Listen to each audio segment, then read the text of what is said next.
Olá, viajante! Eu sou Leonardo MacLeod, do clã dos MacLeod, mas há muito tempo atrás eu era conhecido como Ask, o primeiro homem criado pelos próprios deuses. E eu estou aqui para contar a vocês sobre alguns animais fantásticos. Por isso, Fique um pouco e escute. há séculos, a definição de animal tem causado controvérsia. Embora isto surpreenda quem esteja estudando Magizoology pela primeira vez, o problema talvez fique mais claro se pararmos um instante para considerar três tipos de criaturas mágicas. Os lobisomens passam a maior parte do tempo sobre a forma humana, seja de bruxo ou de muggle. Uma vez por mês, no entanto, eles se transformam em animais selvagens e quadrúpedes com intenções assassinas e totalmente sem consciência humana. Os hábitos dos centauros não são humanos. Eles habitam lugares isolados, recusam roupas e preferem viver longe de bruxos e muggles, embora tenham inteligência igual a ambos. Os trolls revelam uma aparência humanoide, caminham eretos, podem aprender algumas palavras simples, mas não menos inteligentes do que o unicórnio mais obtuso e não possuem poderes mágicos propriamente ditos, exceto sua força prodigiosa e sobrenatural. Então eu pergunto a vocês, qual dessas criaturas é um ser? Ou seja, uma criatura digna de direitos legais e voz no governo do mundo mágico, e qual é um animal? As primeiras tentativas para decidir que criaturas mágicas deveriam ser designadas animais é extremamente primitiva. Burdog Molden, chefe do Conselho de Bruxos que precede o Ministério da Magia, no século XIV, decretou que todo membro da comunidade mágica que caminhasse sobre duas pernas, dali em diante faria jus à condição de ser, e os demais permaneceriam animais. Imbuído de um espírito fraterno, ele convidou todos os seres a se reunirem com os bruxos em um encontro de cúpula para discutir as novas leis da magia e descobrir, para seu intenso desapontamento, que errara nos cálculos. O salão do encontro estava apinhado de duendes que haviam trazido em sua companhia o maior número de criaturas bípedes que encontraram. Conforme nos conta Batilda Bagshot em Uma História da Magia, ela escreve: mal se conseguia ouvir com a gritaria dos diricals, os lamentos dos agoreiros e o canto incessante e agudo dos fulpers. Enquanto os bruxos e bruxas tentavam consultar os papéis que tinham diante deles, uma variedade de fadinhas e pequenos duendes circulavam em volta de suas cabeças, dando os risinhos abafados e dizendo coisas ininteligíveis. Uns 12 trolls começaram a quebrar o salão com seus porretes, enquanto hags deslizavam pelo lugar à procura de crianças para comer. O chefe do conselho se levantou para abrir o encontro e escorregou em um monte de excremento de Porlock. Então ele saiu do salão correndo e xingando. Vemos assim que o fato de possuir duas pernas não era garantia de que uma criatura mágica pudesse ou devesse ter interesses nos assuntos do governo bruxo. Amargurado, Burdog Molden renegou qualquer tentativa de integrar os membros não bruxos da comunidade mágica no Conselho de Bruxos. A sucessora de Molden, Madame Elfrida Clegg, tentou redefinir os seres na esperança de criar laços mais fortes com outras criaturas mágicas. Seres, declarou ela, eram aqueles capazes de falar uma língua humana. Todos que conseguissem falar inteligivelmente aos membros do conselho estavam, portanto, convidados a comparecer ao próximo encontro. Mais uma vez, porém, houve problemas. Os trolls, que tinham aprendido com os duendes algumas frases simples, começaram a destruir o salão como antes. Os Jarvis corriam em torno das pernas das cadeiras dos conselheiros, unhando os tornozelos ao seu alcance. Entre mentes, uma grande delegação de fantasmas que havia sido barrado sob a liderança de Muldoon, mediante o argumento de que não andavam sobre duas pernas, mas deslizavam. Compareceu, mas eles se retiraram desgostosos com o que denominaram mais tarde de ênfase descarada do Conselho nas necessidades dos vivos em oposição aos desejos dos mortos. Os centauros, que sobre Muldoon haviam sido classificados como animais e agora sobre Madame Clegg definidos como seres, recusaram-se a comparecer ao conselho em protesto pela exclusão dos sereianos, que não eram capazes de conversar em outra língua exceto sereiaco quando subiam à superfície. Somente em 1811 foram encontradas definições que a maior parte da comunidade mágica achou aceitáveis. Grogan Stump, o ministro da magia recém-nomeado, decretou que um ser era qualquer criatura que possuísse inteligência suficiente para compreender as leis da comunidade mágica e para compartilhar a responsabilidade nas preparações de tais leis. Uma exceção foi feita para os fantasmas, que concordaram que era insensível classificá-los como seres, quando eles na verdade eram não vivos ou espíritos. Stump então criou os 3 subdepartamentos do Departamento para Regulação e Controle de Criaturas Mágicas que existe hoje, que são a Divisão de Animais, a Divisão de Seres e a Divisão de Espíritos.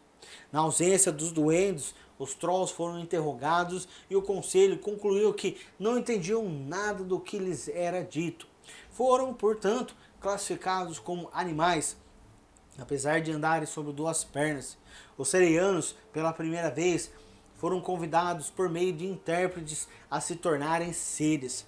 Fadinhas, elfos e gnomos, apesar de sua aparência humanoide, foram relegados com firmeza à categoria de animais. Naturalmente, a questão não se encerrou aí. Todos conhecemos os extremistas que fazem campanha pela classificação dos muggles como animais. Todos sabemos que os centauros recusaram a condição de seres e solicitaram permanecer como animais. Os centauros foram contra a classificação de algumas criaturas como seres, como as bruxas más, conhecidas como hags, e vampiros, e declararam que eles iriam se autogovernar separadamente dos bruxos. O Ministério da Magia aceitou seus termos a contragosto. Mesmo existindo um escritório de relacionamento com os centauros no Departamento de Animais, no Departamento para Regulação e Controle de Criaturas Mágicas, ele nunca foi utilizado. De fato, ser enviado para este escritório virou uma piada interna dentro do departamento e significa que a pessoa em questão será demitida em breve.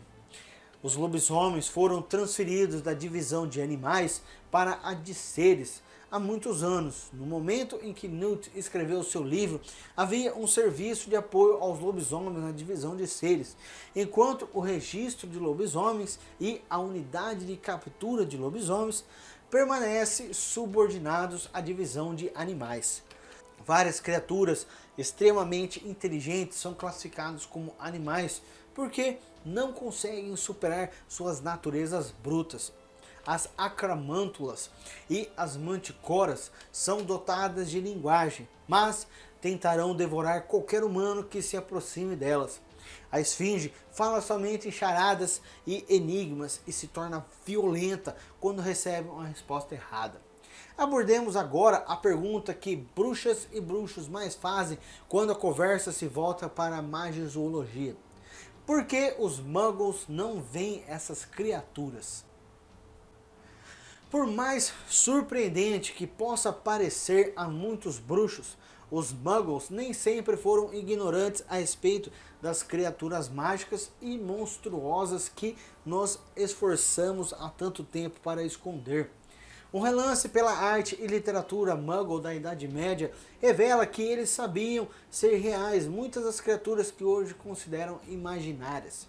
O dragão, o grifo, o unicórnio, a fênix, o centauro, esses e muitos outros estão representados nas obras de arte daquele período, embora com uma inexatidão quase que cômica.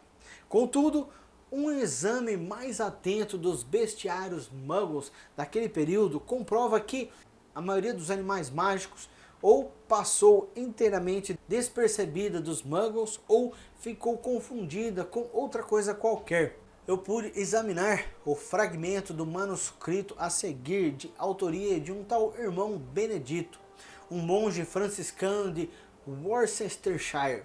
E ele escreve: hoje, quando andava pelo canteiro de ervas, afastei um pé de manjericão e descobri um furão de tamanho monstruoso. Ele não correu nem se escondeu, como costumam fazer esses animais, mas saltou sobre mim, fazendo-me cair de costas no chão e gritando com uma fúria pouco natural: "Tal fora, careca!" Então ele mordeu o meu nariz com tanta força que fiquei sangrando por muitas horas. O Frei não quis acreditar que eu encontrara um furão falante e até me perguntou se eu andava bebendo o vinho de nabos do irmão Bonifácio. Como o meu nariz continuou inchado e sangrando, fui dispensado de assistir às vésperas. Evidentemente, o nosso amigo Muggle tinha descoberto não um furão, como ele supôs, mas um Jarvey, muito provavelmente em perseguição à sua vítima preferida, os gnomos. A compreensão insuficiente é muitas vezes mais perigosa do que a ignorância, e o temor que os muggles têm da magia sem dúvida aumentou com o seu medo do que poderia estar escondido em seus canteiros de ervas.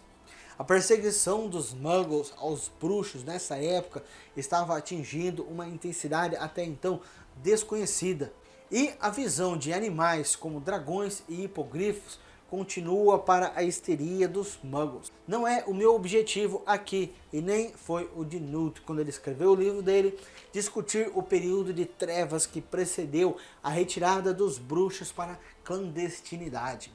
Quem estiver interessado na história completa deste período particularmente sangrento da vida dos bruxos, deve consultar Uma História da Magia, de Bathilda Bagshot, da editora Little Red Books, de 1947.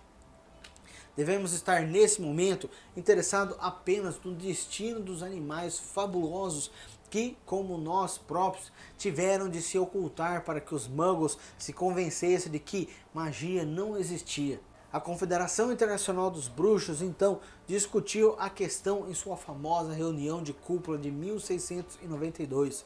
Nada menos de 7 semanas de discussão, por vezes azedas, entre bruxos de todas as nacionalidades, foram decididas ao espinhoso problema das criaturas mágicas.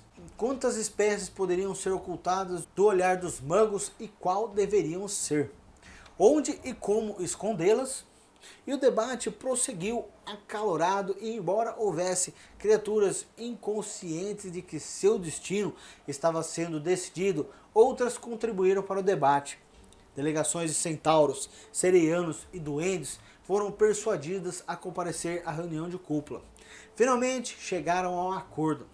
À exceção dos duendes, 27 espécies, desde os enormes dragões aos Bundimuns, deveriam ser escondidas dos muggles, de modo a criar a ilusão de que jamais haviam existido, exceto na imaginação.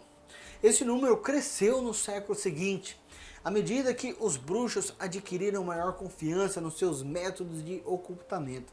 Em 1750, foi inserido no Estatuto Internacional de Sigilo em Magia a cláusula 73, hoje respeitada pelos ministérios da magia do mundo inteiro.